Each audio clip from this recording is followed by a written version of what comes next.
নমস্কাৰ।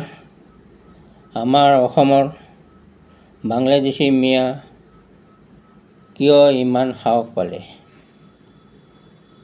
আমাৰ হিন্দুৰ নামঘৰ, হিন্দুৰ মন্দিৰ আৰু হিন্দু ধৰ্ম অনুষ্ঠানৰ ওচৰত গোমাংস পেলাবলৈ সাহস ক'ৰ পৰা পালে? ইয়াৰ কাৰণ কি? ইয়াৰ কাৰণটো হ'ল আমাৰ অসমত কিছুমান দল সংগঠনে মিয়াত ভৰিত পৰি থাকে। সেইকাৰণে মিয়াই ইমানখিনি সাহস পাইছে।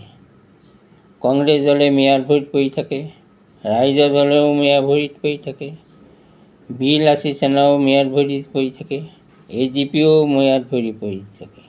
বীৰ লাচিত সেনাৰ শৃংখল চলীয়া মিয়াৰ লগত বহি একেখন কাঁহীতে ভাত খায়। তাৰ নাম হ'ল আব্দুল। মই অসমৰ সনাতন ধৰ্ম আৰু হিন্দু ধৰ্মৰ ৰাইজসকলক এটা কথা জনাই কওঁ শুনক। বীৰ লাচিত সেনাই যদি কোনোবা এই সকলক ধমকি দিয়ে, চেণ্ডেলে কোবাই দিব বীৰ লাচিত সেনাক। মিয়াৰ লগত বহি ভাত খোৱা বীৰ লাচিত সেনাক চেণ্ডেলে কোবাই দিব, যিটো কাৰণে মিয়াই ইমানখিনি সাহস পালে। নমস্কাৰ। জয় আই অসম।